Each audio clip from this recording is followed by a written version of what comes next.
अस्सलाम वालेकुम ख़वातीन व हज़रात, मैं हूं आपका मेज़बान फरीद रईस। आज शो के आगाज़ में गुफ्तगू कर रहे हैं साबिक वफाकी वज़ीर और अवामी मुस्लिम लीग के सरबराह शेख रशीद अहमद साहब से, जो एक नामालूम मकाम से हमारे साथ वीडियो लिंक पर मौजूद हैं। अस्सलाम वालेकुम शेख साहब, कैसे हैं आप? और ये बताइए कहाँ रूपोश हैं आजकल? वालेकुम अस्सलाम फरीद साहब, मैं सबसे पहले आपको ये क्लियर कर दूं, जो मैंने कई दफ़ा आपके शो में भी कहा है और दूसरे भी कई दफ़ा शोज में मैंने मीडिया के ऊपर ये बात की है कि कोई घबराहट नहीं मुझे। ये जेल जो है ये मेरा ससुराल है और हथकड़ी मेरी महबूबा है, इसलिए ये मत कहें कि मैं कहीं रूपोश हूँ। शेख साहब, आप रूपोश ही हैं। देखें फरीद साहब, आप बार बार ये क्यों जोर लगा रहे हैं कि मैं ये कहूं कि मैं रूपोश हूं? भाई मैं रूपोश नहीं हूं, मैं भागा हुआ हूं।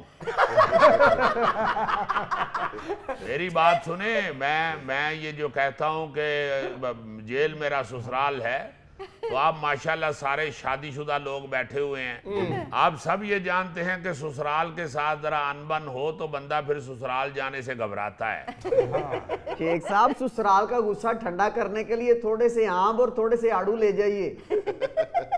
जुल्फी बेटा है तेरे ससुराल नहीं जेड़े किलो आड़ुआ नाल राजी हो जाते ने। खैर फरीद, ये सारी बातें तो जिमनी हैं। असल बात ये है कि इस वक्त आलमी ताकतें जो हैं वो मेरे पीछे हैं। अच्छा, वो मुझे इबरत का निशान बनाना चाहती हैं, चूंकि मैं आपको ये पहले भी बता चुका हूं और आज फिर मैं बड़ी जिम्मेदारी के साथ ये बताता हूं कि ये जो एटमी धमाके हैं, जी जी, ये सारा का सारा क्रेडिट मुझे जाता है।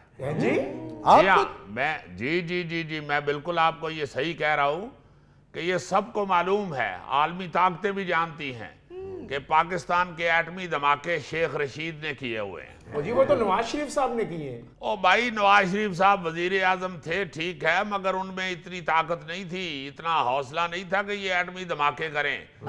ये तो मैंने जिद की, मैं अड़ गया, बल्कि मैं जमीन पे लेट के एड़ियां मारनी शुरू हो गया।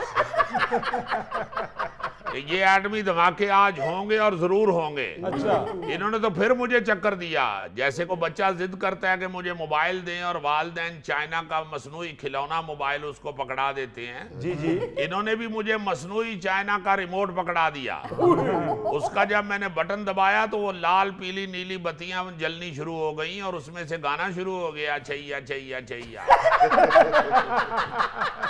वो तो मैंने रिमोट जोर से दीवार को मारा, फिर इन्होंने मुझे असली रिमोट पकड़ाया और मियां साहब ने कहा ये जिद्दी आदमी है, इसने बाज नहीं आना। और मियां साहब मुझे रिमोट पकड़ा के मुंह उधर करके कानों पे हाथ रख के खड़े हो गए और मैंने भी फिर गुस्से में एक की बजाय 4 5 6 दफा वो बटन दबा दिया। अच्छा, इसीलिए इतने धमाके हो गए थे। जी, ये मेरी जिद का नतीजा था, वरना धमाका तो आपको पता है एक ही बहुत होता है। बल्कि मुझे तो ये भी अच्छी तरह याद है कि पहले धमाके के बाद ही मियां साहब की तरफ से आवाज आनी शुरू हो गई थी, पानी पानी पानी पानी पिलाएं। बल्कि 5वें धमाके के बाद इन्होंने ऑर्डर कर दिया था सेक्रेटरी को, खाना लगवाएं फौरन, मेरा दिल बैठ रहा है। शेख साहब, फिर तो आपके साथ बहुत बड़ा जुल्म है कि आप सियासत के अब्दुल कदीर खान थे और आपका सफारती पासपोर्ट मंसूख कर दिया गया है। सुन नहीं सकते। अरे सुन तो मैं भी नहीं सकता था गौरी साहब, मगर हर चीज बर्दाश्त करनी पड़ती है। मैं एक सियासी वर्कर हूं, मैंने इस तरह के बहुत से हथकंडे देखे हुए हैं। फरीद साहब, ये इन्होंने बुगस के चक्कर में बस मेरा पासपोर्ट मनसूख किया और मैं ऐसे हथकंडों से डरने वाला नहीं हूँ।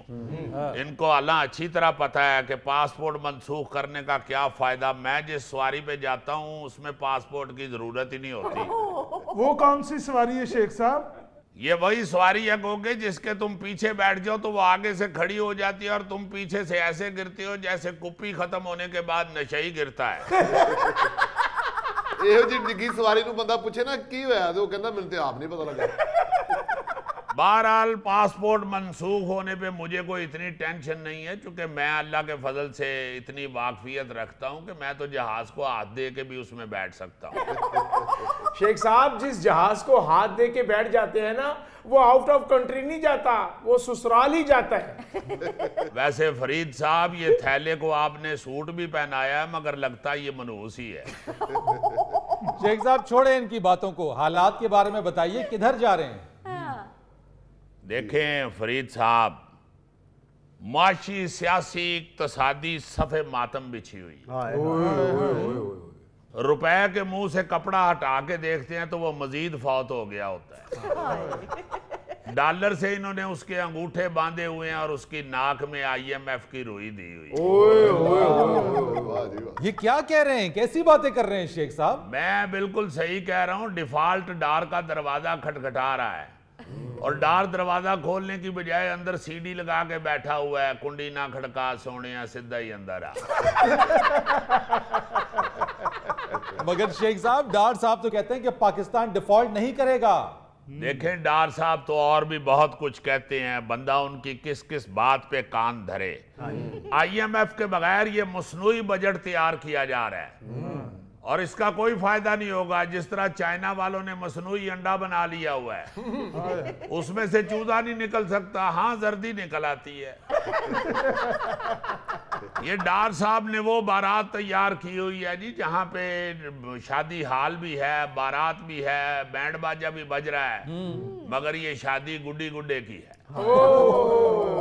उसी तरह इनके बजट में आदादो शुमार भी होंगे, रिलीफ भी होगा, मगर वो सारा कुछ प्लास्टिक के उस फ्रूट जैसा होगा जो दुकानदार ने अपनी दुकान की सजावट के लिए रखा होता है।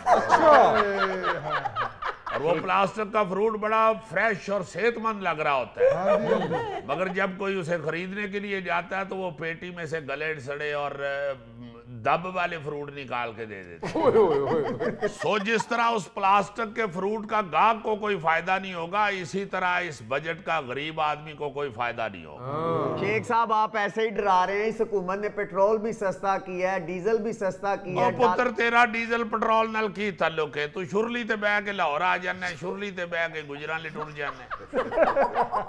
तो यार शेख साहब ने नहीं मानना, जो मर्जी है सस्ता हो जाए। नहीं नहीं फरीद साहब, ऐसी बात नहीं है, हम मानने वाले हैं, मगर कुछ करके तो दिखाएं ना। देखें, ये जो पेट्रोल और डीजल सस्ता हुआ है, गरीब को तो इसका फायदा नहीं होने वाला। ना किराए कम होने हैं, ना खाने पीने की चीजें सस्ती होनी है, वो तो जहां पहुंच गई हैं वो पहुंच गई हैं। इसलिए मैं ये समझता हूं कि ये सारा कुछ जो है ये एक ड्रामा है, और ड्रामा जब खत्म होता है आवाम उठ के बाहर निकल जाती है, बस। शेख साहब, इसीलिए आपने ये बयान दिया है कि फिलहाल PDM को अपनी रुसवाई और बदनामी का कोई अंदाजा नहीं है। देखिए, मैं आपको एक अर्ज करूं फरीद साहब, ये PDM की हालत इस वक्त उस शख्स जैसी है जो पेंट कोट पहन के तार के नीचे से गुजरता है और तार पे बैठा हुआ कौवा ऊपर से कार्रवाई डाल देता है। ये क्या बात हुई शेख साहब? और वो कार्रवाई उस शख्स के सर से शुरू होकर कोर्ट के आखिर तक पहुंच चुकी होती है। उसके बाद उसका पेंट कोट जो है वो अच्छा लगने की बजाय बुरा लगना शुरू हो जाता है। तो ये जितनी मर्जी कार्रवाई डाल लें, इनकी हालत उसी शख्स जैसी होनी है, इन्होंने बुरा ही लगना है। ये तो फरीद साहब इतने गंदे हो चुके हैं जितना गंदा किसी पागल आवारा का कोट होता है। बल्कि गंदगी की वजह से ये किसी मलंग के बालों की तरह बेचारे जकड़े गए हुए हैं।